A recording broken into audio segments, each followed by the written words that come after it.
श्री क्षेत्र गजानन महाराज यांची पालखी शेवगाव येथून पंढरीच्या दर्शनासाठी पायी निघाली आहे। 1000 वारकऱ्यांसोबत वैष्णव पताका हाती घेऊन गणगणात बोलते या जयघोषात पालखीचे सोलापुरात आगमन झाले आहे। आषाढी वारीसाठी पंढरपूरकडे निघालेल्या गजानन महाराजांच्या पालखीचे सोलापुरात भक्तिमय वातावरणात स्वागत करण्यात आले। सोलापूर आणि धाराशिव जिल्ह्याच्या सीमेवर असलेल्या उळे गावात मुक्कामी आहे। गजानन महाराजांची पालखी 200 वर्षापासून उळे गावात मुक्कामी असते। मी नेताजी खंडागळे उळेगावचा उपसरपंच आहे।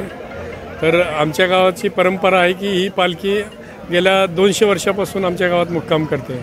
ज्यावेळेस गजानन महाराज स्वतः पंढरपूरला जात होते त्यावेळेस त्यांनी सुद्धा इथं मुक्काम केलेला आहे। त्याच्यामुळं कायमचंच आमच्या गावाशी त्यांचं नातं त्या पूर्ण देवस्थानचं जोडलेलं आहे। प्रत्येकजण म्हणजे प्रत्येक वेळी आलं तर त्यांना तुळजापूरहून निघाल्यानंतर 30 किलोमीटरचा टप्पा आहे, त्यामधली बरेच गाव आहेत, तर त्यांना ते गावं पण त्यांना विनंती करतात की आमच्या इथं मुक्काम करा।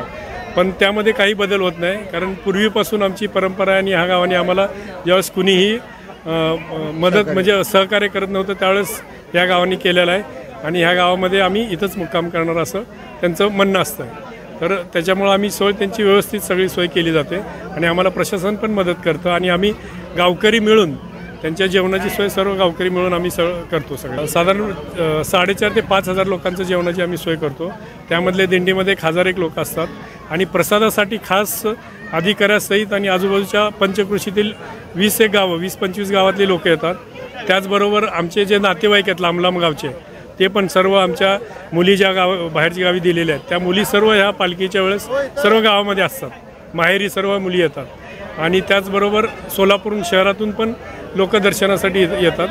तर त्यांची सगळ्यांची आणि त्यांना उद्देश असतो तो महाप्रसाद मिळावा।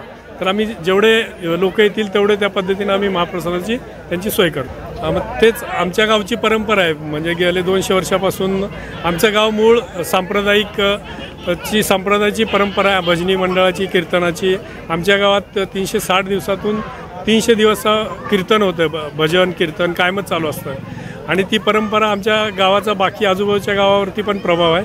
तर आणि सगळे आम्ही एकदम उत्साहाने सगळ्या गावाला बाकीच्या लोकांना त्यांचं स्वागत करतो, त्यांची सोयी करतो, राहण्याची सोय, येण्या जाण्याची, पार्किंगची, गाड्या लावायची आणि त्यांच्या महाप्रसादाची, जेवणाची आम्ही सगळी सोय करतो त्यांची।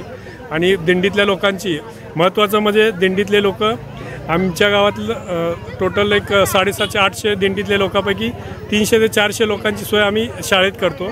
बाकीचे 400 लोक प्रत्येकाच्या घरी थोडे राहतात, कारण त्यांना प्रत्येकाला आमच्या गावातल्या जे चालत जाणार आहेत विठोबाच्या दर्शनासाठी चालले, विठोबाला भेटायला चाललेत, तर त्यामुळं त्यांना प्रत्येकानं वाटतं विठोबाला भेटायला चाललेले वारकऱ्यांची पाय आमच्या घराला लागावं आणि आमच्या घरात त्यांना सेवा करायला मिळावी अशी प्रत्येकाची आमच्या गावातल्या प्रत्येक माणसाची इच्छा आहे। त्याच्यामुळं आम्ही घरी त्यांची राहण्याची सोय करतो प्रत्येकाची।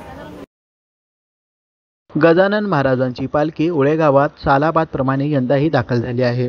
ग्रामस्थांनी वारकऱ्यांच्या स्वागतासाठी रांगोळ्याच्या पायघड्या घातल्या होत्या। पालखीत जवळपास 1000 वारकरी आहेत। तसेच पालखीचे दर्शन घेण्यासाठी 4000 भाविक उळे गावात दाखल होतात। 5000 भाविकांसाठी उळे गावातील ग्रामस्थ महाप्रसाद आणि जेवणाची व्यवस्था करतात। गजानन महाराजांच्या पालखीमुळे दक्षिण सोलापूर तालुक्यातील उळे गाव राज्य पातळीवर आले आहे। Irfan Patel, news 18 local, Solapur.